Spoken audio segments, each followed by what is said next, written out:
Hello friends, एक बार फिर आपका स्वागत है आपके अपने यूट्यूब चैनल स्टडी साइकोलॉजी में। मैं हूं वसीम अहमद। आज आपके साथ लेकर आया हूं कुछ महत्वपूर्ण प्रश्न जो आपको एग्ज़ाम में कई बार देखने को मिलते हैं। ज़्यादातर सभी एग्ज़ाम में आते हैं ये, लेकिन दोस्तों हम इन्हें एग्ज़ाम में सॉल्व नहीं कर पाते। इनका नाम है, जी नाम आपको दिख रहा होगा क्या, समचतुर्भुज पर आधारित प्रश्न। समचतुर्भुज पर आधारित प्रश्न कोई नहीं दोस्तों, बहुत ही आसान होते हैं। यहाँ पे देखिए आप एक बार इसे, सम मतलब होता है समान, चतुर्भुज मतलब आपका वही चार भुजाओं वाला, समथिंग ऐसा। ठीक है, एक बार इसकी प्रॉपर्टी को समझ लेते हैं कि हम समचतुर्भुज किसे कहेंगे। कि एक ऐसा होगा आपका चतुर्भुज, इसके जो विकर्ण होते हैं,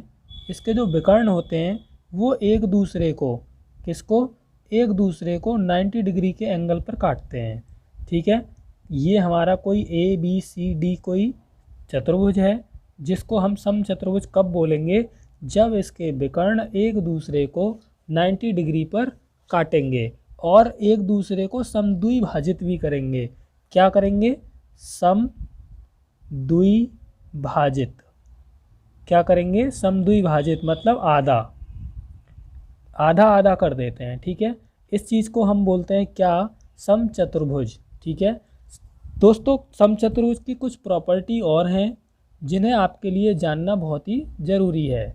वो प्रॉपर्टी क्या है, जैसे हमें अगर बात करनी हो कि अगर समचतुर्भुज का क्षेत्रफल कैसे निकालें, समचतुर्भुज का क्षेत्रफल, तो इसे निकालने की एक तरीका है क्या, कि दोनों विकर्ण को हम मान लेते हैं D और दोनों को मान लेते हैं D1 और D2। दोनों विकर्णों का गुणनफल करो, 2 से भाग दे दो, तो ये जो फॉर्मूला बन के तैयार होगा इसे बोलते हैं हम समचतुर्भुज के क्षेत्रफल का फॉर्मूला। फ्रेंड्स, ये विकर्ण क्या है, अभी मैंने आपको बताया कि ये जो लाइनें होती हैं इन्हें कहते हैं विकर्ण।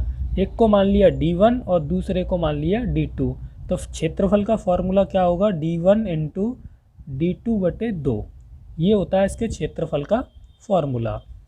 एक और इसकी प्रॉपर्टी होती है कि भाई समचतुर्भुज का पेरीमीटर कैसे निकालें, तो इसका पेरीमीटर निकालने के लिए 4 इंटू भुजा कर देते हैं। क्यों, क्योंकि ये जो समचतुर्भुज होता है इसकी सभी भुजाएं इक्वल होती हैं, ये सभी भुजाएं इक्वल होती हैं, यानी a + a + a + a = 4a, अर्थात 4 इंटू a, तो 4 गुणा भुजा, इसलिए इसको बोला जाता है समचतुर्भुज के चारों भुजाएं इसकी होती हैं बराबर। आगे इसकी बात कर लेते हैं क्या, कि एक चीज़ और होती है, विकर्णों पर बने वर्गों का योग क्या होगा। विकर्णों पर बने वर्गों का योग बराबर क्या होता है कि 4 इंटू भुजा का स्क्वायर। 4a होगा तो उसे बोलेंगे परिमाप, 4a को बोलते हैं परिमाप, और अगर भुजा का स्क्वायर कर देंगे तो इसे बोलते हैं इस पे बनने वाले विकर्णों का योग। चलिए फ्रेंड्स, इसी के साथ में हम आगे बात कर लेते हैं थोड़ी सी। तो आगे आपके सामने ये पहला प्रश्न है, इस प्रश्न को हम कैसे सॉल्व करेंगे देखते हैं एक बार। तो सबसे पहले हमें इसका प्रश्न पढ़ना है क्या, कि आपके सामने ये प्रश्न दे रखा है क्या, कि किसी समचतुर्भुज के विकर्ण क्रमशः 16 सेंटीमीटर तथा 12 सेंटीमीटर हैं, तो इसका क्षेत्रफल कितना होगा। फ्रेंड्स, अभी मैंने आपको क्षेत्रफल का फॉर्मूला बताया कि ये आपका कोई समचतुर्भुज है, ये आपका समचतुर्भुज है, ये इसके विकर्ण हैं। तो D1 दिया है और आपका D2 दिया है, एक दिया है आपका इसमें 16 और एक दिया है आपका इसमें 12 सेंटीमीटर। तो हमें क्षेत्रफल निकालते हैं, तो क्या करते हैं कि D1 इंटू D2/2, यही तो फार्मूला होता है। चलिए फ्रेंड्स, एक बार इस फार्मूले में इसकी बातों को लगा लेते हैं कि D1 की जगह 16 लिख लिया, D2 की जगह 12 लिख लिया और नीचे लिख दिया 2 से हमने 16 को काटा तो 8 बार कटा, तो 12 अट्ठे हो गए आपके 96। तो 96 सेंटीमीटर स्क्वायर जो आंसर होगा वो इसका आंसर होगा। ठीक है, इज़ द राइट आंसर। कितना आंसर है इसका? 96 सेंटीमीटर स्क्वायर। चलिए फ्रेंड्स, इसी के साथ हम अगले प्रश्न की ओर बढ़ते हैं। ठीक है, तो अगला प्रश्न है आपके सामने क्या कि 40 सेंटीमीटर तथा 30 सेंटीमीटर माप के विकर्ण क्या दे रखा है? विकर्ण वाले समचतुर्भुज का परिमाप ज्ञात कीजिए। फ्रेंड्स, अभी अभी मैंने आपको परिमाप का फॉर्मूला बताया था क्या कि 4a ये होता है परिमाप का फॉर्मूला, यानी पेरीमीटर इज इक्वल टू होता है 4a। लेकिन हमें यहाँ पर a यानी कि भुजा तो दे नहीं रखी है, लेकिन दिया क्या है कि एक तो आपका ये है जिसमें से आपका ये विकर्ण है 40 और एक ये है, ये विकर्ण है आपका 30। ठीक है, आपने एक प्रॉपर्टी जानी थी इसकी कि विकर्ण एक दूसरे को आधे आधे पर काटते हैं। तो एक बार मैं इसका फ़ोटो फिर से बना लेता हूँ कि जब ये 30 है तो ये वाला कितना हुआ? 15, ये कितना हुआ? 15, ये कितना हुआ? 20, ये कितना हुआ? 20। अब हमें ये वाली साइड निकालनी है, तो एक साइड 15 है, एक 20 है, तो ये वाली कितनी आएगी?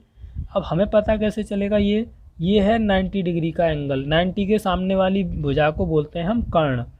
तो इसे निकालने के लिए हम निकालेंगे यहाँ पे कर्ण का स्क्वायर बराबर आधार का स्क्वायर प्लस लंब का स्क्वायर, यानी कि 15 का स्क्वायर करेंगे प्लस 20 का स्क्वायर करेंगे। 15 का स्क्वायर होगा आपका 225 प्लस 20 का स्क्वायर होगा आपका 400 और ये होगा आपका के स्क्वायर के बराबर। तो के स्क्वायर बराबर होगा आपका ये क्या? 625। ये तो बहुत ज़्यादा हो गए, तो के स्क्वायर बराबर होगा आपका क्या? 625। तो के इज इक्वल टू आएगा अंडर रूट में 625, तो के बराबर आपका आ जाएगा क्या? 25। यानी कि इसका जो हमारा विकर्ण बोलेंगे या फिर इसी को बोल देंगे क्या? भुजा, ये आ गई हमारी 25। अब हमें निकालना है पेरीमीटर बराबर 4 इंटू भुजा होता है, यानी कि साइड। तो 4 तो है और भुजा आई हमारी कितनी? 25। तो इसका जो आंसर होगा वो क्या होगा? 100 सेंटीमीटर। ये आपका एकदम सही आंसर होगा। ठीक है, उम्मीद है आपके ये बहुत अच्छे से समझ में आया होगा। इसी के साथ में हम अगले प्रश्न की ओर बढ़ते हैं। तो आपका अगला प्रश्न है आपके सामने। अगला प्रश्न ये बहुत अच्छा प्रश्न है। किसी समचतुर्भुज के विकर्णों पर बने क्षेत्रफलों का योग 400 वर्ग मीटर है। समचतुर्भुज की भुजा ज्ञात कीजिए। फ्रेंड्स, ये आपको यहाँ पे थोड़ा सा याद रखना है क्या? विकर्णों पर बने वर्गों के क्षेत्रफलों का योग क्या होता है? तो देखिए, योग बराबर होता है आपका 4 इंटू ए स्क्वायर। योग हमें दे रखा है यहाँ पर 400 बराबर 4 इंटू ए स्क्वायर। 4 से काटेंगे तो 100 बराबर ए स्क्वायर। तो फ्रेंड्स, यहाँ पे ए बराबर आ जाएगा आपका 10। ए बराबर कितना आ जाएगा? 10। निकालना क्या है? हमें भुजा निकालनी थी, भुजा हमारी आ गई। ये हो गया हमारा एकदम सही आंसर। फ्रेंड्स, अगर वीडियो आपके समझ में ना आए या कोई क्वेरी हो तो आप कमेंट में भी हमें पूछ सकते हैं।